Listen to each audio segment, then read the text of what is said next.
Hello everybody, I'd like to thank you for joining us today for our Work on Your Fitness Business, Not In It webinar. I have with me today, I have Trav Beckley here, Trav Bell with me. There's two Travs. I know, there's two Travs there, it's like they're out to get me. Travis, why don't you maybe just take a few moments and let us know a little bit about yourself and what you've done in the industry and why we should all listen to what you're going to tell us today. And why should people waste the next hour listening to this guy from Australia? No, it's hopefully I can add some value today, Nikki.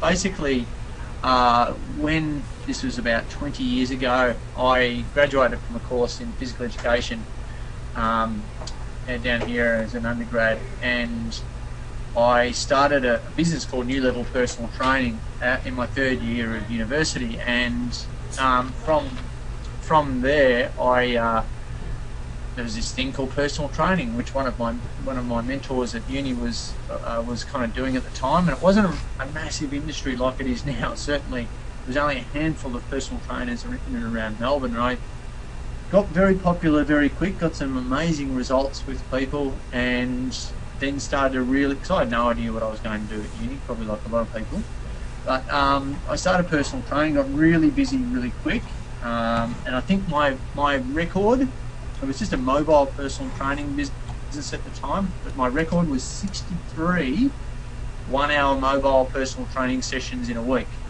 wow. Today we're going to be talking about burnout, so I've got a lot of war stories about that. I had a deal with 4 gyms around Melbourne. This is Melbourne in Victoria here in Australia, where I could literally pay $5 and take a member or non-member into any of those 4 gyms. Yes, and that was a good time of my life, and I was probably making more money then than I am now. But from there, I got really busy, and I thought, all right, well, I'll try and centralise all this, and I'll build a personal training studio. And there's literally only probably 4 or 5 personal training studios at the time. So what I'll do is I'll go around to all those, and then let my ego do the talking, which never happens in our industry, does it? Yeah. And I want to go bigger, and I want to try and match the gym down the road and fill it full of equipment. So I didn't have a lot of money, and I didn't borrow any money from the bank or anything. I did it all from profits. So organic growth probably wasn't the best idea at the time. Organic growth, for the listeners out there, is where you spend your profits and you just organically grow rather than getting a big loan from the bank. So I filled this room as a 400 square metre personal training studio, and it was ridiculous. The rent was too high, I paid too much for the crappy equipment, I had a 3-year lease on the equipment, it broke down within about a year. I had a whole bunch of personal trainers working for me, and I didn't do my maths right, I didn't do my sums right, ran out of money, and I was 3 months behind on rent, and it got pretty ugly. And it was at that time I figured I was a great personal trainer. I'll say crappy, I could use another word, but I was a very ordinary, very crappy business owner. And it took me to go to that edge of not being able to pay rent, not being able to pay trainers, to realise, all right, I'm going to get some help here, I'm going to get a business coach, and that business coach basically sat me down and said, Trav, what do you want to achieve? And I said, mate, I want to be the first in Australia to franchise personal training studios. So a year later we did that, and we sold our first personal training studio here in Melbourne, and then grew that business from there. When I got my head right first, I grew that business into a chain of 21 personal training studios in 3 states, and we've done close to 1 million personal training sessions, trained tens of thousands of clients, and for a while there we were the biggest personal training company, private personal training studio company in Australia. So that's the long and short of it. Now I found that the franchising model is an interesting model. For those listeners out there that want to franchise the business, maybe we should franchise their personal training business, maybe we should sit down and discuss that one before you do it. But franchising brings out the best in people and also the worst in people, and it is only one growth model. There is another handful of ways to grow your personal training business beyond just one outlet. So for me, I decided to de-franchise because I was getting into a bit of an unhappy. I didn't want to go to work anymore. I was hating my job, and I didn't like being a franchisor. So we effectively de-franchised. Now, I didn't have total control over that. Some people opted to de-franchise, but I had to make that executive decision to de-franchise the whole thing. And some were like, yeah, great. And some were like, no, don't go. But it was a decision I had to make, and now with all that intellectual property, and behind me here in my office here in Melbourne, there's like 5 manuals full of, how to run personal training studios and how to run personal training businesses. And we effectively took all that. I said, what am I going to do with all this intellectual property? And we basically took the New Level Personal Training logo off everything, and now we give that to our coaching clients. And now we love coaching other personal trainers to be the rock star in their local suburbs, because that's really what I got into franchising for. And as a result, we've had some great successes with those people and really grown their businesses, which has been fantastic. So that's me in a nutshell. Awesome. Well, that sounds like there's a ton of intellectual property and knowledge that you've got. I'm also going to be talking today, and I'm Nikki Layton, for those of you that don't know me yet. I've also been in the personal training industry for probably about 16, 17 years, so just a little bit less than Trav. We opened our own studio in 2000, and we currently still have that studio with over 20 trainers that work out of it. And then in 2003, when we were 3 years old, we realized, we need some systems.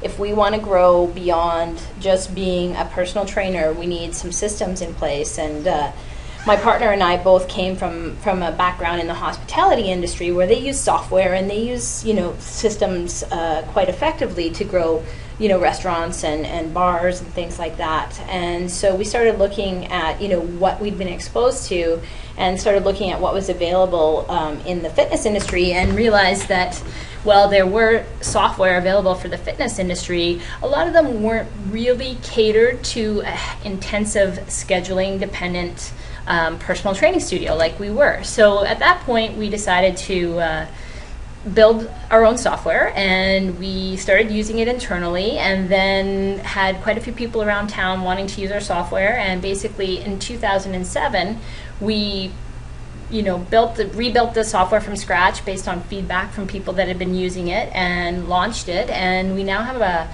software company called Volo Innovations, and we focus on companies that need online scheduling, billing, and business management software to help automate a lot of the processes and help them be able to get that information that they need about what's happening in their business, so that they can focus on growing their business, not just being overwhelmed by their business.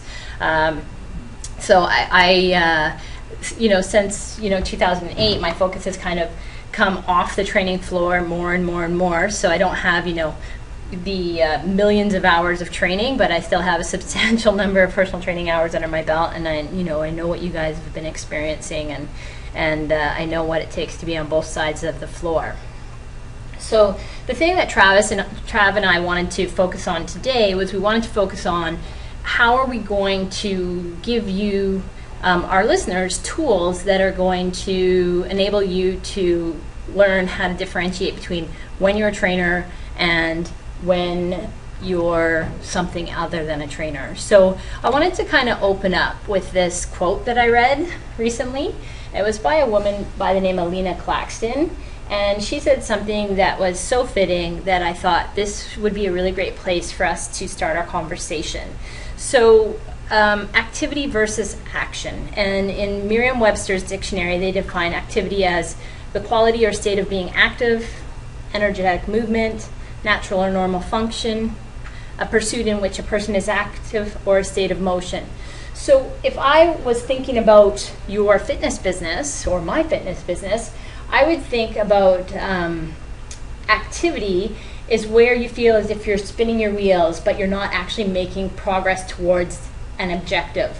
So it's really easy, and I know we've all fallen prey to this, where we get so reactive in our business, whether it's responding to emails as they pop up, whether it's answering the phone every time it rings, whether it's surfing the net because something caught our eye, or spending, Facebook and Twitter have, a lot of value, but you have to control the time you spend on them, right? But also all of these would be considered activities that don't necessarily generate income.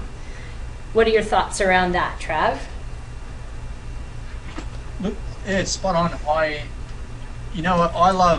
add to that definition is this definition as well.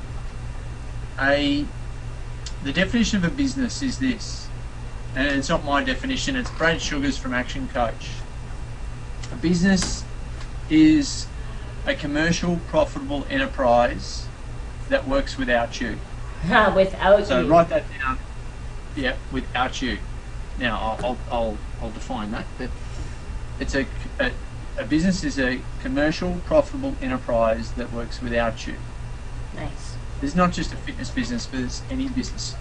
For me, personal trainers, like any small business owner, should be able to leave their business. And I dare say that burnout is one of those things that and the fact that I haven't been on holiday for all this time because I'm busy being in the business versus working on the business. Being able to leave your business for a period of time is actually a goal that we set for our clients. Leave it for a month, and then they shrink and they go, oh no. But it's definitely a goal that I think most small business owners should aim towards. So we're talking about working on versus being in, and active versus passive income. And a pursuit in which a person is active definitely is personal training. And we had a discussion earlier. There is so many personal trainers that I dare say think they're in business, but really can they leave the business for themselves? But can they leave their business is a whole other thing. Yeah. Do they have they created a job, or have they created a business? That's correct. Totally. Yeah. Like if you buy totally. They've created a job for themselves, a really busy job for themselves. And let's face it, if they drop the ego and being proud, they could probably earn more money going and working for someone else. Who knows? Yeah. But yeah, being able to, like if you buy a lot of the franchises that are out there, say down here in Australia, we have this thing called a Jim's Mowing franchise, and basically it's a lawn cutting business. But at the end of the day, you're still the one cutting the lawn. Yeah, and so you're the one cutting the lawn to make the dollars come in. Yeah. So let's we're going to be talking a lot about systems today, and that's where I'm coming from in terms of working on versus being in. Sure, we love being in the business and giving that health and fitness advice to people in terms of personal training. But it is really only a small part of the bigger picture. Exactly. So the next part that she was talking about was action, which is bringing about of an alteration, a manner or method of performing an act of will or behavior producing a result or outcome. And I think that this really speaks to people that are working on their business. These are, actions that we take that are, that are put in place to reach a goal, to reach an outcome. So it's not just, I'm going to train my clients today. It's what am I going to do today that's going to drive my business to whatever my goal or my desired outcome is.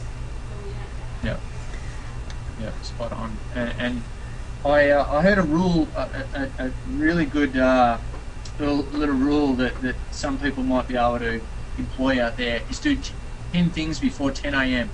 How about that? That's good. 10 things before 10 a.m. 10 things before 10. 10 before 10. Or another little tip is if you've got an overwhelming to-do list, which we all probably have, go to the highest income thing on that list first. That's a good one, because it's so easy. That's usually the hardest one, right? So that's usually the one people put to the end. Yeah, and we found too, Nikki, that highest income activity has normally got the most fear around it too. No, absolutely agree. So I think, that spoke exactly to the point you were talking about earlier, is what are the different hats that you wear in your business. So, we all know the obvious hat, we're personal trainers. So we have a personal trainer hat. And a lot of times, people don't really understand when I ask them this question, like, how many hats do you wear? And they're like, what are you talking about? What I think we're talking about here when we ask you that question is, how do you differentiate between when you're a personal trainer versus a website designer versus the bookkeeper versus the customer service representative? And that's just if you're an independent trainer. Once you actually get your own facility and you start bringing on staff underneath you, there's a whole nother set of hats that you have to start wearing, like operations manager, HR manager, finance manager, director of personal training, right? You've got these great trainers, but if you're not managing them, you can't guarantee the quality of what's happening in your facility. So all that hard work you're doing may not result in long-term clients because they're not satisfied. So to add another hat to that is a really boring hat of even what we call here in Australia is OH&S, occupational health and safety. When we had personal training studios, we tried to get motivated around coaching people about OH&S. Right. And you can see the eyes rolling back on that one. I particularly like that gold hat on this picture. I don't know why. We're going to find one of those and send it to you down there in Australia for sure. Nice. Yeah. So nice. I think that we can both agree that today, we're not going to even attempt to talk to you about what it takes to be a great trainer. We're going to assume that everybody that's listening here already has the skills to be a great trainer. What we're going to talk and what our focus is about everything we're going to talk about for the next 30 minutes moving forward here is what does it take and how do you learn to delineate when you're the trainer versus the manager, and when you're the bookkeeper versus the website designer, and how do you control your time so that you're having the results you want. And down in the bottom, for those of you that are not as familiar with using a webinar product, there is an area where you can chat or ask questions. So if you have any questions throughout the event, we would love to answer them and talk with you about that. So just feel free to type your questions directly into the question box, and we'll see that come up, and when the time is appropriate, we will bring it around to the questions that you have. So don't be shy. There's no, all the questions are great questions because, we all have different experiences, and the more that you interact, the more we can give you information that you're going to benefit from here today. So yeah. Awesome. And I was going to add to that, in terms of this particular slide that you've got up right now, is when I don't know if some of the listeners have heard of the Australian Institute of Fitness. They run probably the most popular personal training course here in Australia, and basically the whole course is is all about how to describe fitness, how to do diets and whatnot. And unfortunately, only a small amount of that training is about business. And it's only really about sales, to be honest. And the amount of, you've also got to look at that information. I was the senior presenter there for 3.5 years when the AIF started, and I fortunately got myself into a role where I was only talking about business in the end. Lovely. Before I left the place. And it was amazing how many people had so many questions about the business of personal training. And these days, I don't even talk about how to get someone fit. It's not in the scope of our discussions. It's only about these hats that you wear. Because let's face it, guys, getting someone fit, getting a sedentary person that sits down for 8 to 10 hours a day, to get them from here to there towards their goals and make them lose 10 kilograms or whatever, 20 kilograms, is not hard at all. You go from not moving to moving and eating crappy food to eating half decent food, you're going to lose weight, you're going to tone up, you're going to get the results. But guys, I want to really talk about, you know, where you're getting that information. I want to talk about the forums, the blogs, the Facebook chats that you're having. A lot of personal trainers are still in that trainer mode, discussing which kind of training technique. Is it CrossFit? Is it, you know, which diet, you know, and getting involved in these discussions, which are all well and good, but ultimately they're not the thing that are going to grow your business. No, that's absolutely true. So I think that, you know, brings us to this next slide, where we're going to just talk a little bit about, do you have a plan? So we all, you know, start a business and we think, maybe some of you create a business plan. Maybe some of you just were like, I'm going to run this personal training studio, or I'm going to open this CrossFit, or whatever it is that you do. And you might have said, okay, well, I'm going to open the doors and I'm going to sell some services and I'm going to get some members and I'm going to get some clients, and, you know, and then I'm going to have this awesome income and this great life. What we'd like to, you know, maybe see happen for you to have, you know, more success in your life is a little bit around planning, and that ties back to, you know, when are you wearing which hat. So the plan is pretty critical. Knowing what you're trying to achieve. If you don't know where you're trying to go, you're not able to get there effectively. Yep.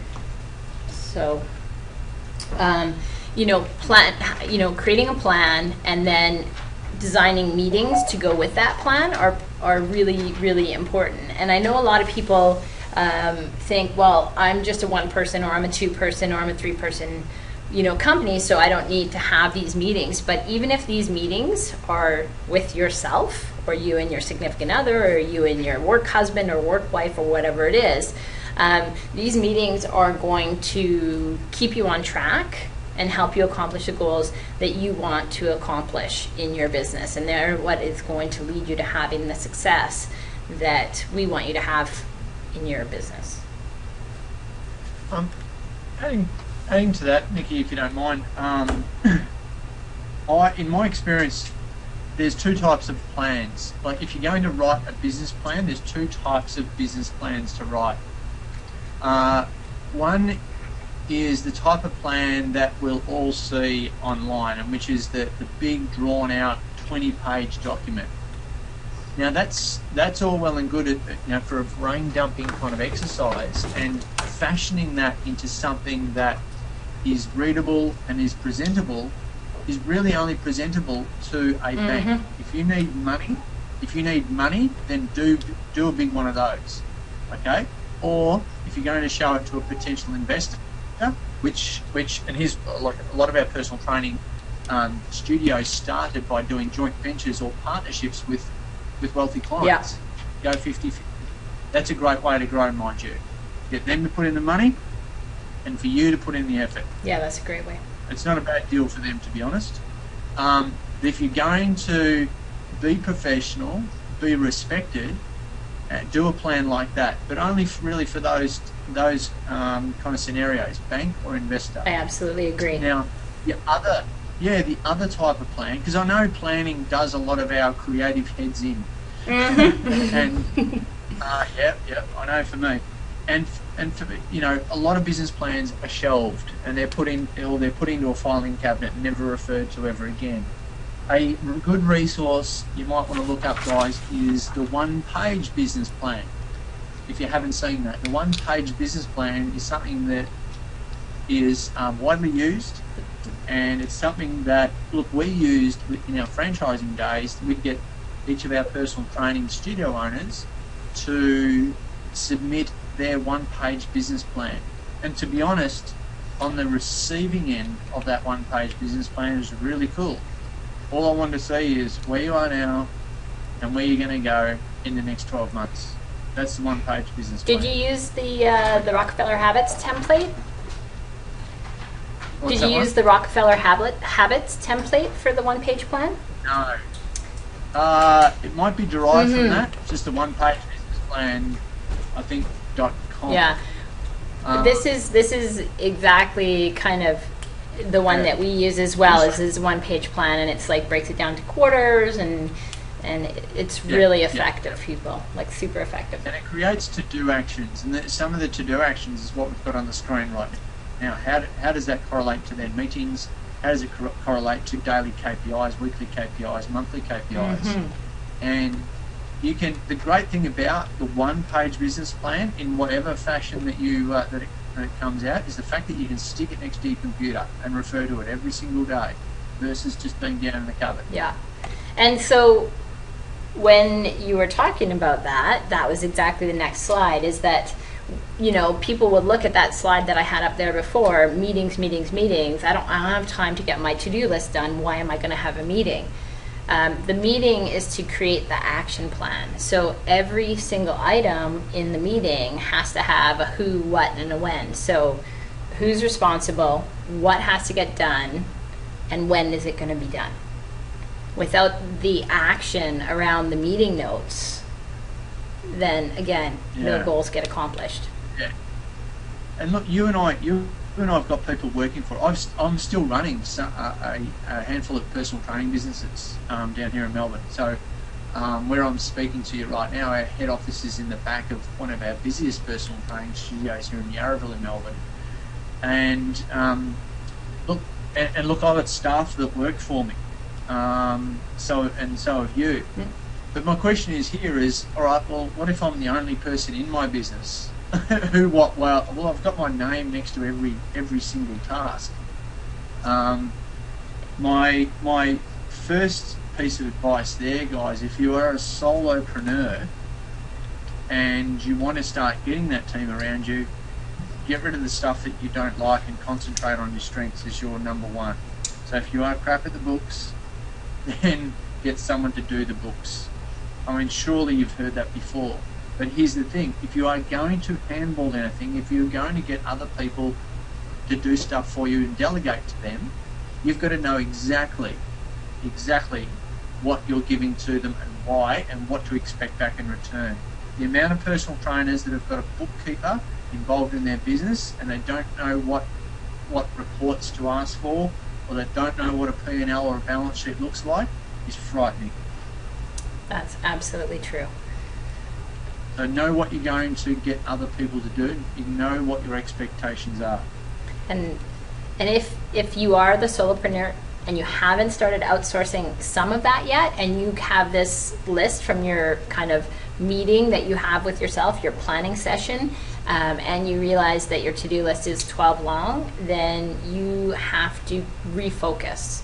If you're a solopreneur, you should really have no more than 3 main we call them rocks, 3 main rocks per quarter that you're working on. And so the next one is where I would always recommend that people start. And so this is, you know, when we say work on your fitness business, not in it, if you don't know what these areas are in your fitness business, it's hard to work on it. So just, you know, in kind of 30 seconds or less, you know, your core purpose. This is the higher purpose for the company. This is the why. Why did you start a business? Why do you want to be in business?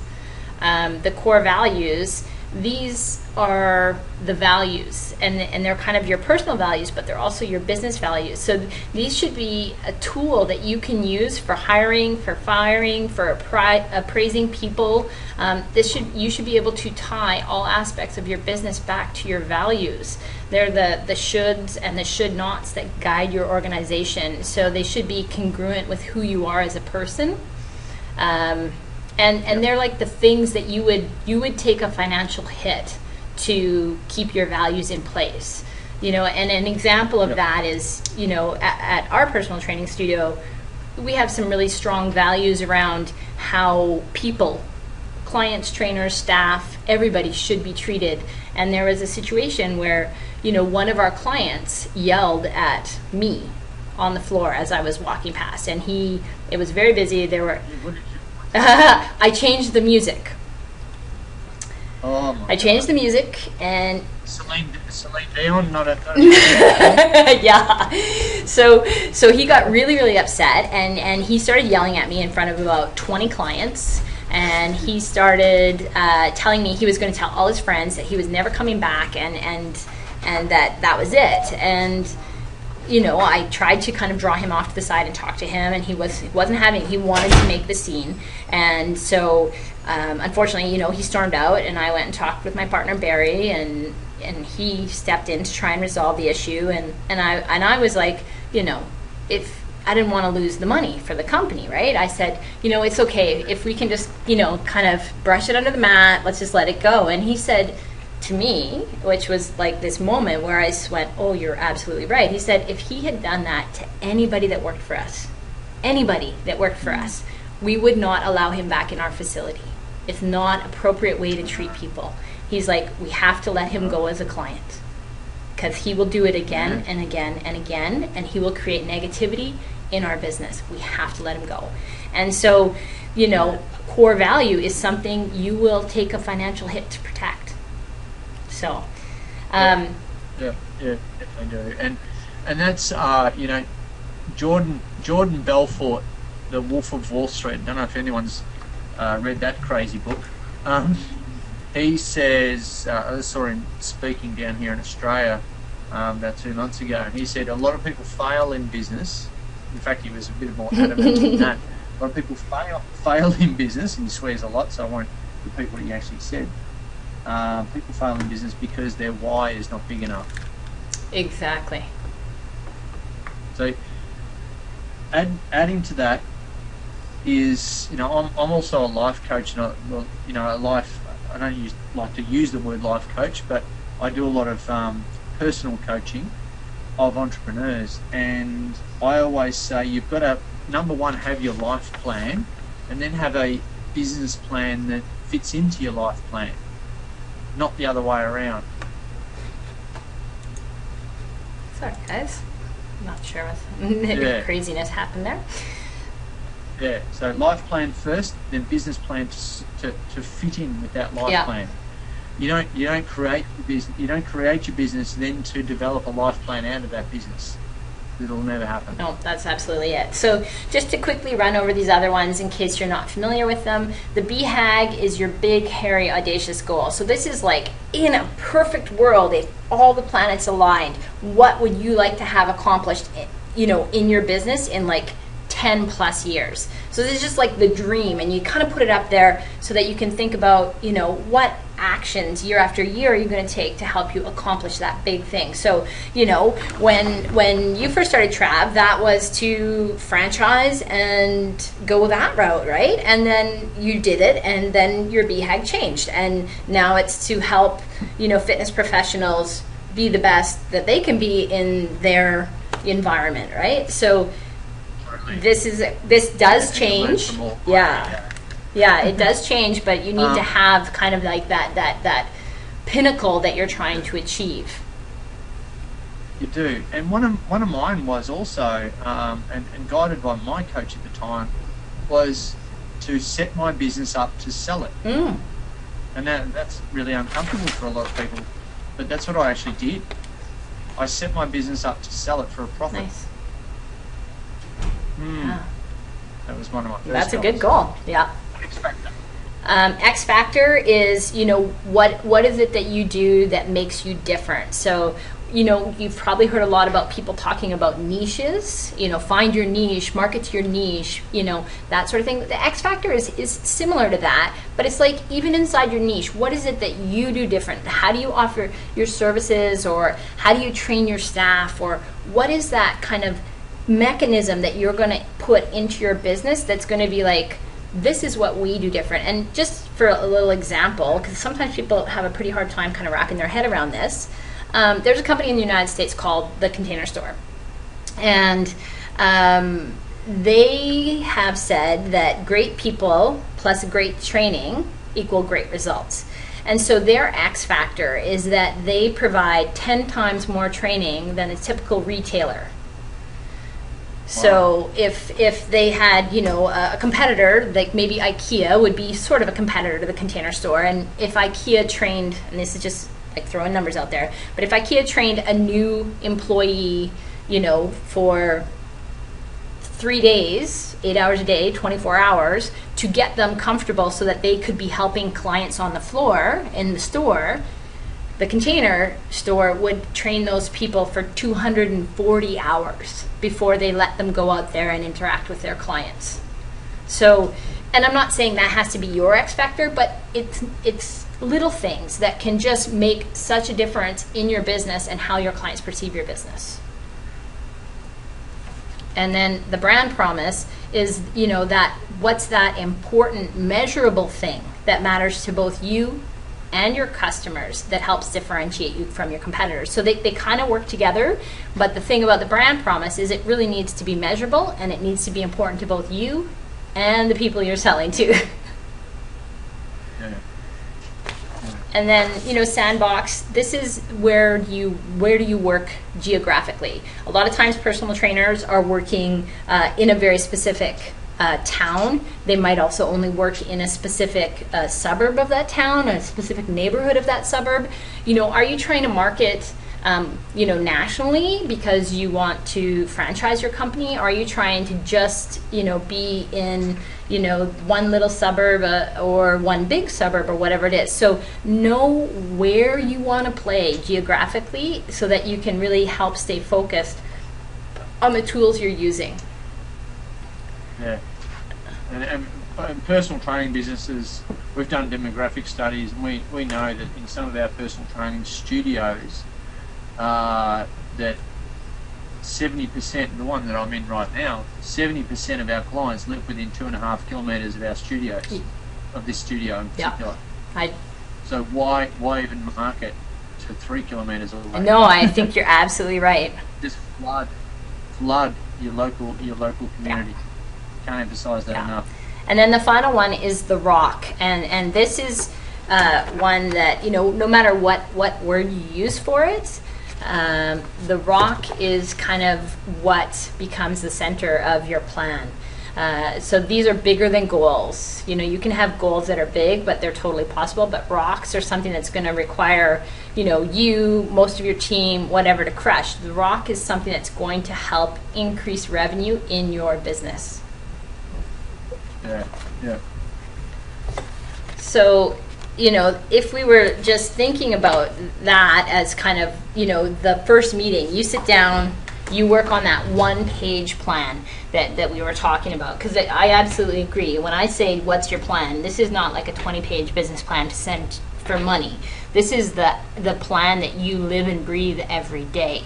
So those 7 steps that we just, you know, touched on, if you need to figure those out before you can start working backwards to what you need to accomplish today. So it's like you have to know where you want to go before you can think about how you're going to get there. And so, you know, if that was the annual meeting, then the next one, of course, is like the quarterly meeting.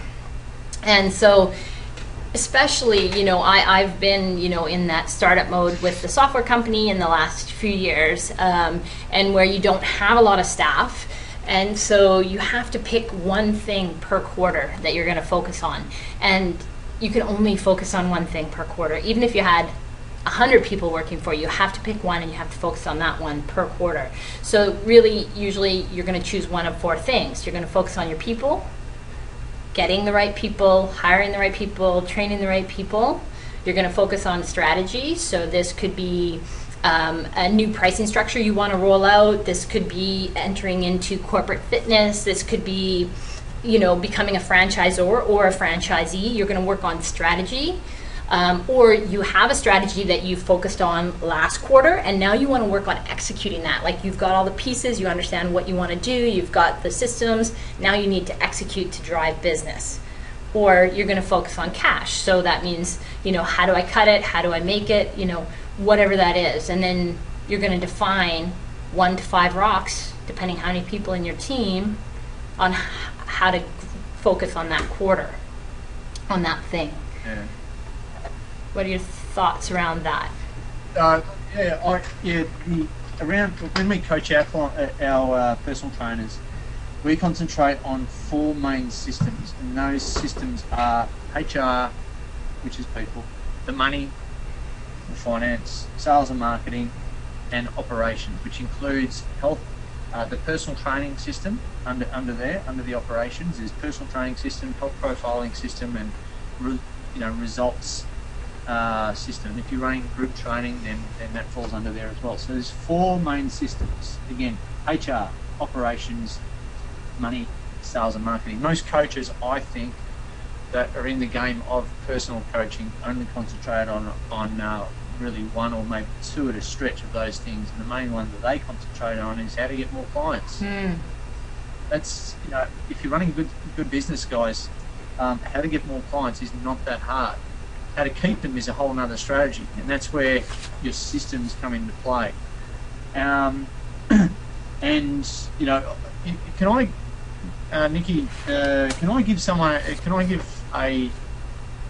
I want to outline something that will hopefully be a massive take home. Yeah, let's do it. A couple of minutes. We've actually come up with a thing called the studio owner, or if the studio owners are out there. It's an owner timetable. Okay. We've worked out financially in Australia, that is, and I dare say Canada's the same thing, and America, is with the amount of expenses that are running through a personal training business, a personal trainer, an owner, should be able to do enough personal training in the mornings between 6 a.m. and 9:30 a.m.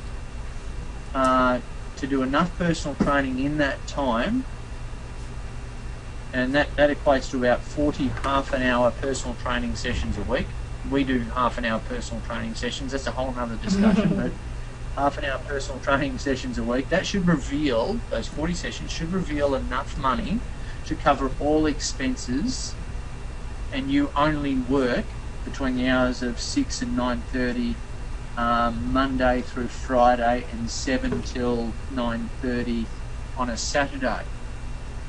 Now, we call this our owner timetable, a personal trainer owner timetable. Now, there's a couple of reasons why we've come up with this timetable. One is we had, you know what mystery shopping is? Yeah, silent shopping, we call it here. Yeah. Well, we had a sales coach, basically mystery shop all of our personal training studios, and they rang at about the same time as most personal training clients would ring, and that's between the hours of, funnily enough, they ring just after lunch. Because they feel like they ate too much. Yeah, funny about that. We've actually got charts of when people, we've got like a 1-300 number here, and we've got our graphs of when people call, and it's so clear that they ring just after lunch, or they ring on their way home from work, so at around 5 o'clock, 5:30. Now, this timetable brings in enough that it helps to free up night times. So night times, or just after work times, is when personal trainers, and you guys out there who are on the tools, when I say on the tools doing personal training, you should have your night times free, because that's when people ring, that's when people inquire, and that's when your other personal trainers should be doing the personal training, and you should be, instead of doing $50 or $60 or $80 an hour sessions, you should be selling $2,000 packages.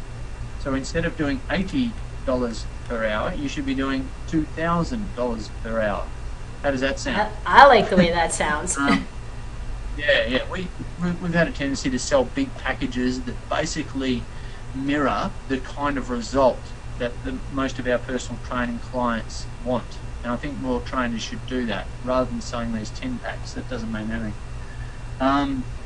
So freeing up that time allowed our businesses and our studio owners at the time to grow beyond themselves, because they could get inquiries, they could they could funnel those sales inquiries down to their personal trainers, still do the amount of personal training they had to do to keep the doors open, and also put some money in their back pocket. This we you know, if anyone's interested, you know, give us an inquiry, and I think we've got admin@ptbusinesssystems.com, and we can have a chat to you about how to implement that into your business. But it's extremely, since we did this, it freed up everyone. It was fantastic. That sounds... It still is. Yeah, that sounds really good. That definitely, you know, ties in really well with what we're talking about, and then turns it into that action plan.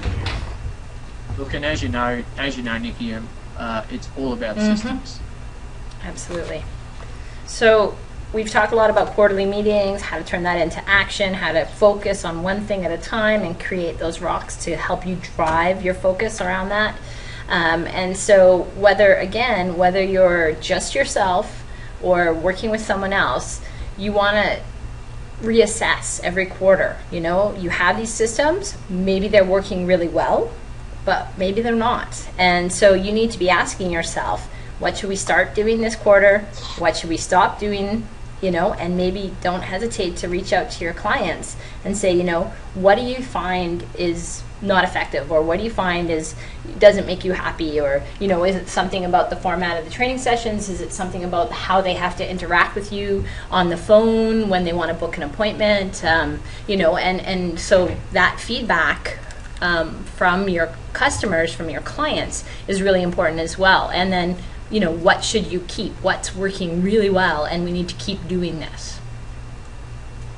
Yeah, and here's another thing too. I'd always recommend fail forward faster.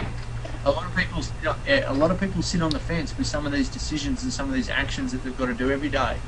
My advice is to speed up and make the mistakes. We're all going to make mistakes, and I've made some absolute nightmare mistakes, as probably you have too, Nikki. But the sooner you get those mistakes out of the way, the sooner you learn, the sooner you'll get to the answer quicker. Does that make sense? It absolutely does. Yeah. And don't be scared. Don't be scared to make those mistakes. Just as long there's not too many zeros attached to it. Yeah, not too many zeros. But, you know, I think the other thing that I've recently taken to heart as well, that I've learned from one of my CEO courses that I do on an ongoing basis, is fire fast. And, you know, we've all spent a lot of time choosing that new hire that we think is going to be that perfect fit in our business. And then, you know, 2 weeks in, we realize, wow, they don't fit personality-wise with the other staff or with the business, or their skill set is there, but they don't have a personality to go with it. And that, you know... Wow, I didn't know you were a serial killer. So, you know, but I don't know about everybody else on the call, but I know that I always think, okay, well, if I just give them this chance, or if I just do this, or if I just give them these, you know, lessons for them to work on, they'll get better. And I've recently realized that there's a lot of value in firing fast in your business. Yeah. Move on and find the right fit, because there's tons of people out there, and the right fit is going to like increase your corporate culture, increase your business, and you're going to, and keep you enjoying being at work. And the wrong hire that you keep in your business is going to bring you down. It's going to bring your business down. It's going to bring your clients down. It's a really bad place to be. Now we've got a few, Nikki. We've got a few slides to get through here, so I might want to speed through them. Well, I think we're getting pretty close. So the week, yeah, we're doing well. The weekly meetings. This is really where we're starting to dial into the KPIs. You know, what great things happened this week. So, you know, always trying to start on that positive note. Trying to think, what did we accomplish this week that was positive? What are the KPIs? So key performance indicators. So looking at your business and thinking, what is the pieces of information that I need to know whether or not I'm having success? And that could be number of training sessions, that could be revenue generated, number of certain types of packages sold, number of new assessments that you put through your business. though they're going to be dependent on what you've got going on in your business, but figuring out what they are and tracking them is going to allow you to move forward and to know when you need to change things because something's not working. Definitely. And this is, the weekly, there should be daily actions, weekly actions, fortnightly actions, and also monthly actions. And someone should be responsible. Yeah, and so that's reviewing the www. That's not your website. That's the who, what, and the when, right? So are we on track with the actions that we planned? Is somebody off base? Do they need assistance? Did they just get stuck in activity versus action? What can we as a team do to help them? And if you're the only team member in the team, then it's like, what do I need to get off my plate so I can work on the things that are going to drive revenue and make me happy? Not that necessarily just having money is going to make you happy, but those go together in the sense of if you hate your job, you're not going to be happy, and if you hate your job, you're not going to do a good job of it, and you're probably not going to have a successful business that will allow you to take time off and still make money. Yep, definitely. So that's kind of my thought around the weekly meeting. And if you are working on a project, making sure you're tracking that publicly. I think we've all heard, and we all know this to be true, that if you have a secret goal, that the chance of it ever being accomplished are really low. And if you have a public goal, the chance of success goes up significantly. And not that all goals are appropriate to share with your clients, but some goals really truly are appropriate to share with your clients. So if one of your goals is that I want to help 20 new people this month, right? You can word it that way. I want to help 20 new people this month. And if you share that with your clients on an ongoing basis, I set a goal that I'm going to make a difference in 20 new people's lives this month. And you start telling them that, and then at the next session they come in, you're going to say, I've helped 3 new people this month. I'm on my way. And if they're going to start asking you about that, and they're going to be like, you know what? I know someone that wants to, lose weight, get ready for their wedding, whatever that goal is. And they might start to think of ways that they can help you reach your goal. Not that you're saying, I want you to give me a referral, but people like to help. And you just have to, let them know. Yeah, and we've all got the fear of rejection, which is really fear of failure, and which also correlates to fear of success. That's a whole other conversation. Putting it out there, it's amazing how those resources, you can call it the universe if you really want to, but it's amazing how those resources start to appear and make that happen for you faster. I recently also, if you guys Google something called the painted picture, this is a workshop I recently attended, and this gentleman believes that you create a painted picture that's like kind of 3 years from today, what do you want your life to look like exactly, down to the detail of how you spend your day and stuff like that, and then you share that with absolutely everybody you come in contact with. And it can be crazy and big and everything else, and the more you share it, he's done this with thousands and thousands of people, and it's amazing the results that they get when they share. Yeah, I've as you know, Nick, I've got this other business that I do a lot of personal development speaking called the Bucket List Guide, and we're not here to talk about that today. The Bucket List Guide is all about creating bucket lists for people, and that's really the whole emphasis of that is to put out there what bucket lists, what's your bucket list, and putting it out there publicly. So some of the events that I run there are all about getting people to actually talk about it and to then see what happens. It's amazing how it all does snowball. Look, and I can guarantee what you're saying is spot on in terms of putting it out there. Hey, have the balls to put it out on Facebook if you really go for it. Yeah. And then just to kind of bring it, put it out on Facebook. Go for it. And then I think just to kind of bring it down, we're in our last few minutes here of our webinar. Coming down to that daily meeting, and if you have a team, this should be very quick, 5 to 12 minutes max, usually 5 to 7 minutes. It's, you go around. So it's not one person just goes blah, blah, blah, blah, blah, blah, blah. it's each person in your team is going to say, okay, I had this great email from a client, or I had this client lose weight, or I had, a great contact from somebody that wants to recommend people to us, or whatever it is. So you're gonna have your wins and your brags. You're gonna talk about what great things are happening in your business. You're gonna do any kind of updates about feedback, things like that. You're gonna do a quick touch base on the KPIs that you need. If anybody's stuck, somebody's like, I'm supposed to be working on this project, I can't quite figure out how I'm going to get this done, then they can tell the rest of the team and not necessarily talk about it in that meeting, but then say, okay, I'll help you, we'll meet after. And then what's that priority for today, right? Like, what's that one thing? Remember what Trav said earlier. What's that highest income generating activity that you have to focus on today? And then what's that one thing you're looking forward to, personally, professionally, whatever? Like, where are you getting excited? Yeah, and I'm literally on a webinar. I'm very interested in the concept of positive psychology and happiness, and especially happiness in the workplace, where and the guys on that webinar were actually saying, you've got to celebrate your successes. You've got to celebrate or as a boss, or as a manager of people, is to identify the things that people are doing right, not what they're doing wrong. We have a system in place where we start each of our meetings off with wrap your client, wrap your mate. And wrapping your client is finding the good things that have happened from a personal training point of view, and then finding wrap your mate is all about finding the good things that one of your fellow staff members have done as well.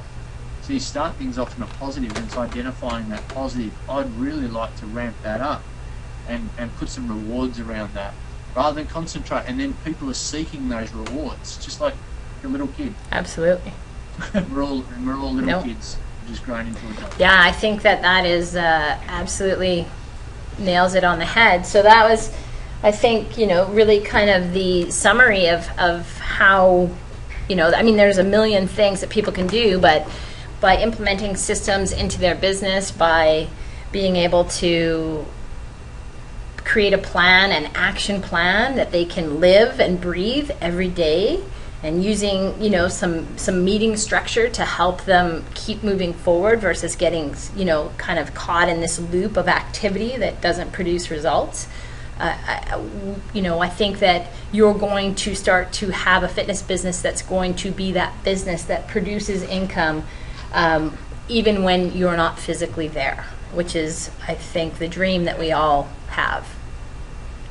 Hey, to add to that, Nikki, we're going on a few more minutes left here, and I really want people to get this.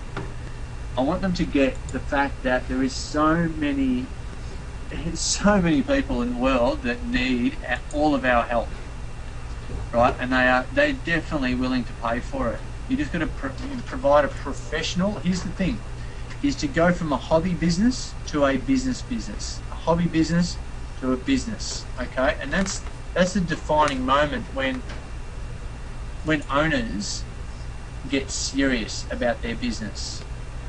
Okay, and serious people in business get respected by both clients, staff, investors, and everyone else. So stop, guys, if you're listening to this still, please stop running your personal training business like it's a charity, and stop running your personal business as a hobby, or it's something that I'm just doing before I get my real job. If you've got that attitude right from the outset, then give it up now. But we're interested in talking to people that are serious about growing their business into something that can give you time, time in terms of leverage and also cash flow, which a lot of other businesses, say comparing a personal training business to a retail business have to have the doors open pretty much 24/7 these days to sell their products. And you've got your winter clothes, you've got to sell out before you've got to hold all this stock. You've got to sell the winter clothes before the summer clothes come in. You've got to have your doors open all the time and maybe go into debt. Whereas personal training businesses, guys, we're in a fortunate position of either getting our money up front or on direct debit. And really, we don't have to have the doors open 24/7. or at least 7 days a week. Then there's so many people that need our help out there, and don't lose sight of that. Do not lose sight of that. Think of the end user and how many lives you can actually change if you get your business model right. I think that's so. There's my little soapbox. Sorry, there, Nikki. I think that's a great way to wrap it up. I'm not seeing any questions come in, so I hope that means that everybody felt like the information we had was clear and valuable to them, and I really appreciate everybody coming, joining the webinar. We hope that you were able to get some takeaways that you will be able to use in your own business. We will be able to post this, so if you weren't able to catch all of it, you'll be able to see it after the fact, and we'll be sending that out in the next day or so with all of the information about how you can contact Trav at PT Business Systems, and how you can, of course, contact us here at Volo. And if you have any questions around what we talked about, or you'd like to learn more about the services that we both offer, we'll be there to help you in any way that we can, and we want to take your business to the next level and let you have the life that you want to live with that business. Yeah. And your system, Nikki, is a great system. I'm not just saying that, but we try to build our own IT system. We spent 2 years on it. We spent a lot of money, and then we found your system, and we threw it all out the window. Well, thank you. I really appreciate you saying that. So it's been great. Awesome.